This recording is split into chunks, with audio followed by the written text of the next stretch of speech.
আসসালামু আলাইকুম দর্শক, অনেকদিন পর একটি কেকের রেসিপি আপনাদের সাথে শেয়ার করব। আজকে খুব সিম্পল একটি কেকের ডেকোরেশন দেখাবো। চলুন ঝটপট দেখে নেওয়া যাক। এটি একটি ভ্যানিলা স্পঞ্জ কেক। যে বাটিতে ক্রিম ব্যবহার করব সেই বাটি এবং বিটারের স্টিকটি আমি আগেই ডিপ ফ্রিজে রেখেছিলাম। এখন আমি একটি মেজারমেন্ট কাপের 2 কাপ বরফ ঠান্ডা হুইপ ক্রিম নিয়ে নিব। তো ক্রিমটা নেওয়ার পর বিটারের মিডিয়াম স্পিডে বিট করে নিব। প্রায় 3-4 মিনিট বিট করার পরে প্রায় 80% হয়ে গেলে এখন দিয়ে নিব আইসিং সুগার। আইসিং সুগার দিলে ক্রিমটা একটু ভালো শক্ত হয়। এখন দিয়ে নিলাম ভ্যানিলা পাউডার। এটা ক্রিমের স্বাদটা বাড়িয়ে তোলে।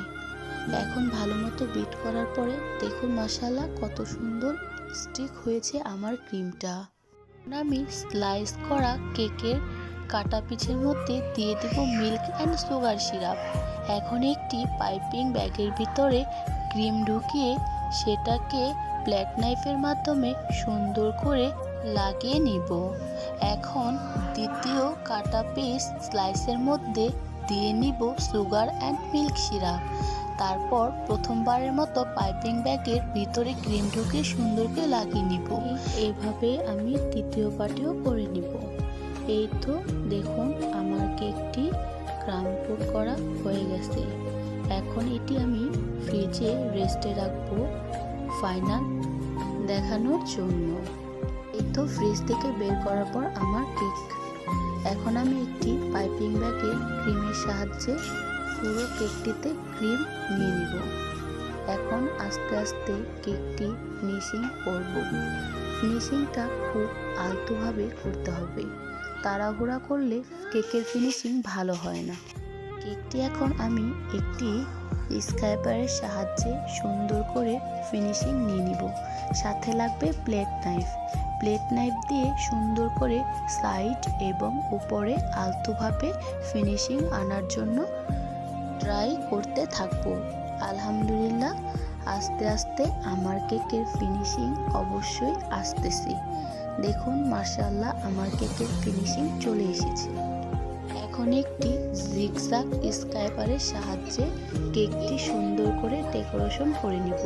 এই তো আমি সাইডে ডেকোরেশন করে নিলাম। এখন কিছুটা ক্রিম একটি পাত্রে আলাদা সরিয়ে রাখবো। সেখানে কালার মিশিয়ে নিব। এই কালার মেশানো ক্রিমগুলা দিয়ে তৈরি করে নিব গোলাপগুলা দিয়ে আমি কেক ডেকোরেশন করব। এই তো একটি গোলাপের নজল দিয়ে আমি গোলাপ তৈরি করে নিলাম। দেখুন মাশাআল্লাহ গোলাপগুলা কত সুন্দর হয়েছে, মনে হচ্ছে ফুটন্ত গাছের গোলাপ। এখন একটি প্লাইট নাইফ এবং স্টিকের মাধ্যমে কেকের উপর ফুলগুলা বসিয়ে দিলাম। এখন একটি নোজেলের সাহায্যে আমি সাইড এবং নিচে কিছু ফুল করে নিলাম। এখন কিছু নন এডিবল পুতুলগুলা কেকের উপর বসিয়ে দেব। এরপর দিয়ে দিলাম কিছু সুগার বল। এখন দেখুন মাশাআল্লাহ আমার কেকটি ফাইনাল লুক। আমার এই সহজ কেকের রেসিপি যদি আপনাদের ভালো লেগে থাকে তাহলে আমার এই চ্যানেল সাবস্ক্রাইব করতে পারেন এবং লাইক কমেন্ট শেয়ার দিয়ে আমার পাশে থাকতে পারেন। আমার এই ভিডিও দেখার জন্য সবাইকে ধন্যবাদ। ভালো থাকবেন। আল্লাহ হাফেজ।